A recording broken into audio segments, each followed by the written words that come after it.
AP మాజీ CM Jagan పై అనర్హత వేటు పడుతుందా? పులివెందుల స్థానానికి ఉప ఎన్నిక ఖాయమా? అసెంబ్లీలో అడుగు పెట్టడానికి జగన్ ఎందుకు భయపడుతున్నారు? దమ్ముంటే అసెంబ్లీకి రాకపోతే అనర్హత వేటు తప్పదు. ఇలాంటి మాస్ వార్నింగ్లు ఇప్పుడు రెండు తెలుగు రాష్ట్రాల్లో వినిపిస్తున్నాయి. ఇది పొలిటికల్ గేమ్ లా అనిపిస్తున్నా ఇందులో చాలా వరకు వాస్తవం ఉంది. గత అసెంబ్లీ ఎన్నికల్లో వైసీపీ కేవలం 11 స్థానాలకు పరిమితమైంది. ఎమ్మెల్యేగా ప్రమాణ స్వీకారం చేసిన జగన్ మళ్లీ శాసనసభకు రాలేదు. రూల్స్ ఒప్పుకోవని తెలిసినప్పటికీ తనకు ప్రతిపక్ష నాయకుడి హోదా కల్పిస్తేనే సభకు వస్తానని భీష్మించుకు కూర్చున్నారు.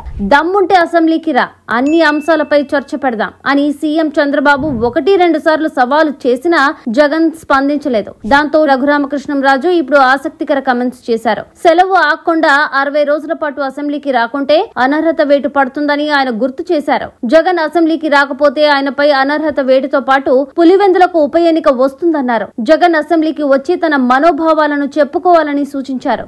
60 రోజుల పాటు కంటిన్యూస్గా సరైన రీజన్తో లీవ్ అప్లై చేయకపోతే 60 రోజులు ఆబ్సెంట్ అయితే ఆటోమేటిక్గా హీ స్టాండ్స్ డిస్క్వాలిఫైడ్.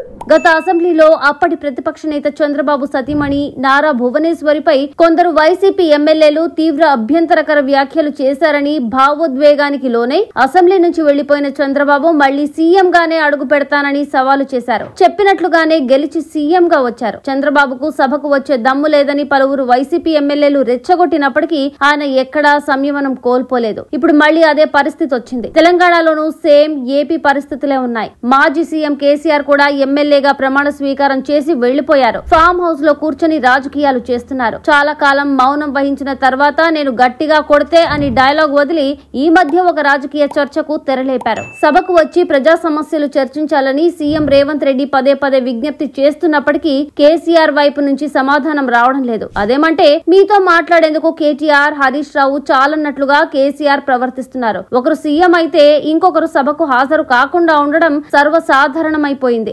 గతంలో తమిళనాట ఇలాంటి పరిస్థితి ఉండేది. కరుణానిధి సీఎం గా ఉంటే జయలలిత సభకు వచ్చేవారు కాదు. జయలలిత ముఖ్యమంత్రి కాగానే కరుణానిధి సభకు దూరంగా ఉండేవారు. ఇప్పుడు అదే సంస్కృతి తెలుగు రాష్ట్రాల్లోనూ ప్రారంభమైంది. ఒకటి మాత్రం నిజం, ప్రజాప్రతినిధిగా ఎన్నికయ్యాక ఇలా అసెంబ్లీకి రాకుండా, ప్రజా సమస్యలపై మాట్లాడకుండా, ప్రజాప్రతినిధిగా ఎన్నికయ్యాక ఇలా అసెంబ్లీకి రాకుండా, ప్రజా సమస్యలపై మాట్లాడకుండా గైర్హాజరవడం సహేతుకం కాదని వారికి తెలియంది కాదు. జగన్ కు ఆ సంగతి పూర్తిగా అర్థమైనట్లుగా ఉంది. అందుకే త్వరలో జరిగే సమావేశాలకు ఆయన హాజరవుతారని వైసీపీ వర్గాలు ఆఫ్ ది రికార్డ్ చెప్తున్నాయి. కేసీఆర్ కూడా త్వరలో సభకు రాక తప్పదు. అది నిజం.